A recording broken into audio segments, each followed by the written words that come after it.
Hello friends, ધમુસ kitchen and blog પર તમારું સ્વાગત છે।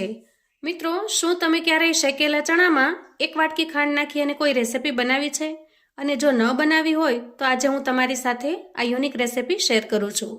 મિત્રો, ઉનાળાની ગરમીમાં શરીરને ઠંડક આપે અને શક્તિ આપે એવી ખૂબ જ સ્વાદિષ્ટ બનતી આ રેસિપી છે।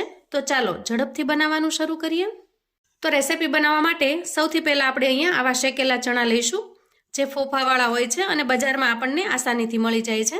તો આ રીતે આપણે બધા જ ચણામાંથી છાલને પહેલાં દૂર કરી લેવાની છે અને બધા જ ચણાને આ રીતે આપણે ચોખ્ખા કરી લઈએ।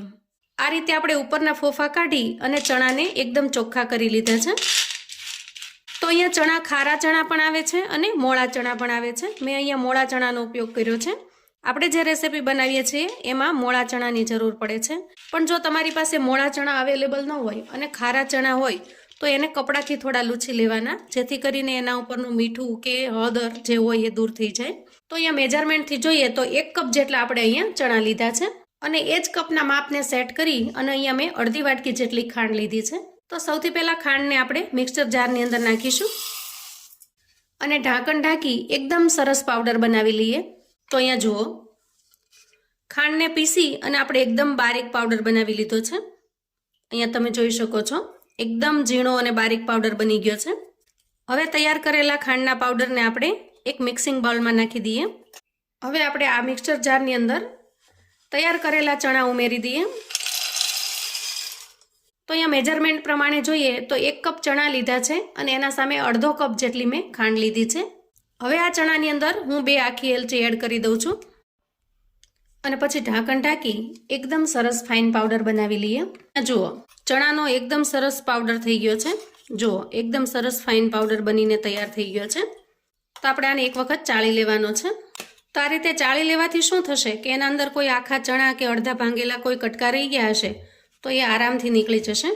આખી ભાંગી ખાંડ લાગે તો તમે આ રીતે ખાંડને પણ ચાળી શકો છો। તો અહીંયા તમે જુઓ, જે નાના મોટા ટુકડા વધ્યા છે એ આપણે ચારણીમાં આવી ગયા છે અને તૈયાર કરેલો ચણાનો પાવડર આપણે ખાંડની અંદર ઉમેરી દઈએ। આજની રેસિપી મિત્રો એકદમ સિમ્પલ છે, પણ ખૂબ જ ટેસ્ટી પણ બને છે અને ઉનાળાની અંદર શરીરને ઠંડક આપે છે અને તાકાત પણ આપે છે। તો અહીં આપણે બંને મિશ્રણને મિક્સ કરી લીધા છે। હવે જો તમારી પાસે નાળિયેરનું ખમણ પડ્યું હોય, ઝીણું ખમણ જેને આપણે ડેસિનેટેડ કોકોનટ કહીએ છીએ, એ જો પડ્યું હોય તો તમારે એને 2 ચમચી ઉમેરવાનું છે અને જો ન હોય તો તમે સ્કીપ પણ કરી શકો છો। તો અહીંયા 2 ચમચી જેટલું આપણે એડ કરી દીધું છે અને ત્યાર પછી 1 ચમચી જેટલો હું અહીંયા મિલ્ક પાવડર એડ કરું છું। તો અહીંયા નાળિયેરનું ખમણ અને મિલ્ક પાવડર બંને ઓપ્શનલ છે, મારી પાસે પડ્યા છે, અવેલેબલ છે એટલે મેં એડ કર્યા છે। તમે માત્ર શેકેલા ચણા અને ખાંડથી પણ બનાવીને તૈયાર કરી શકશો। હવે બધી જ વસ્તુને પહેલાં આપણે સારી રીતે મિક્સ કરી દઈએ।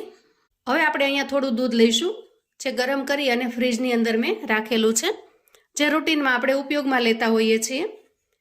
દૂધને આપણે 2 ચમચી જેટલું એડ કરતું જવાનું છે। જો આ રીતે થોડું થોડું એડ કરવાનું, જેથી કરીને પતલું ન થઈ જાય। જો થોડું મિક્સ થઈ જાય એટલે ફરી આપણે થોડું એડ કરીશું। તો અહીંયા દૂધનું કોઈ પરફેક્ટ માપ નથી, પણ આપણે જેમ જરૂર પડે એ પ્રમાણે એને ઉમેરતા જવાનું છે। આ રીતે આપણે થોડું થોડું દૂધ એડ કરી અને મિશ્રણ તૈયાર કરી લીધું છે। તો અહીંયા તમે જોઈ શકો છો કે મિશ્રણ બહુ ઘાટું પણ નથી અને સાવ ઢીલું પણ નથી, એ રીતનું બનાવીને આપણે તૈયાર કરવાનું છે। તો હવે અહીંયા આવી કોઈ મોટી પ્લેટ લઈશું અને આ રીતે મિશ્રણને મસળી અને એકદમ સ્મૂથ બનાવી લઈએ। તો અહીંયા બિલકુલ ઘી કે તેલના ઉપયોગ કર્યા વગર એકદમ ટેસ્ટી એવી મીઠાઈ બનીને તૈયાર થશે। હવે આ મિશ્રણમાંથી હું 2 ભાગ કરી લઉં છું। તો સૌથી પહેલાં એક ભાગમાંથી આપણે આ રીતે વીંટો બનાવી લઈએ, એ જ રીતે આમાંથી પણ બનાવી લઈએ। તો અહીંયા બંને વીંટા તૈયાર છે। મિશ્રણ બનાવવા માટે દૂધનો ઉપયોગ અહીંયા આપણે 4 થી 5 ચમચી જેટલો જ થયો છે। અહીંયા તમે જોઈ શકો છો, બાકીનું દૂધ છે એ એમનેમ પડ્યું છે। હવે આપણે આમાંથી એક સરખા પીસ કરી લઈએ, એક સરખી સાઈઝના। અને એક વખત જો આ રીતે બનાવીને તૈયાર કરશો તો તમને હંમેશા બનાવવાનું મન થશે, એવી સરસ ટેસ્ટી બનીને તૈયાર થાય છે। હવે જુઓ, આ જે લુઓ છે એને આપણે ગોળ વાળી વચ્ચેથી થોડું પ્રેસ કરીશું અને પેંડાનો શેપ આપી દઈશું। જુઓ આ રીતે। તો એકદમ સિમ્પલ છે। હથેળી વચ્ચે થોડું ગોળ કરી અને વચ્ચેથી પ્રેસ કરી દઈએ અને પછી કિનારીને આ રીતે દબાવી દઈએ। એકદમ સિમ્પલ રીતથી તમે બનાવીને તૈયાર કરી શકો છો। તો આ રીતે બધા જ પીસને હું પેંડાનો શેપ આપી દઉં છું। તો અહીંયા તમે જુઓ, બધા જ પીસને આપણે પેંડાની જેમ વાળી લીધા છે। હવે આ પેંડાનો લુક એકદમ સરસ બજાર જેવો આવે એ માટે આપણે થોડી ડિઝાઇન કરી લઈએ. તો અહીંયા છાશ કરવાની જે ચકરી આવે છે એના વડે થોડું પ્રેસ કરીએ ઉપર. આ રીતે એકદમ સરસ ડિઝાઇન પડી જાય છે. તો બધા જ પેંડા ઉપર આપણે આ રીતે ડિઝાઇન કરી લઈએ. જો એકદમ સરસ બનીને તૈયાર થાય છે. બધા જ પેંડા ઉપર મેં આ રીતે શેપ આપી દીધો છે અને તમે એનું ટેક્સચર જુઓ એકદમ સરસ દાણેદાર, ઘી કે માવા વગર એકદમ સરસ મલાઈદાર બનીને તૈયાર થયા છે. મોઢામાં મૂકતા જ પાણી પાણી થઈ જાય એવા સરસ બનીને તૈયાર થયા છે. જેવી રીતે દૂધને બાળીને આપણે પેંડા બનાવીએ એવું જ સરસ એનું ટેક્સચર બનીને તૈયાર થયું છે. અને ટેસ્ટમાં તો મિત્રો એકદમ અમેઝિંગ લાગે છે. જો એક વખત તમે બનાવીને ટ્રાય કરશો તો તમને એના ટેસ્ટનો ખ્યાલ આવશે. તો આ રીતે માત્ર 1 કપ શેકેલા ચણામાંથી આપણે આટલા બધા પેંડા બનાવીને તૈયાર કર્યા છે. ઉપવાસ ન હોય અને પ્રસાદ માટે કશું બનાવવું છે તો તમે આ બનાવીને તૈયાર કરી શકો છો.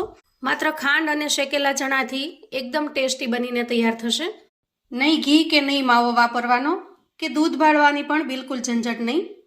એકદમ સરસ બજાર જેવા બનીને તૈયાર થાય છે. તો મિત્રો, આવું અવનવું જાણવા માટે ચેનલ પર જો તમે નવા છો તો ચેનલને સબસ્ક્રાઇબ કરો. વિડીયો ગમે તો લાઈક અને શેર કરો.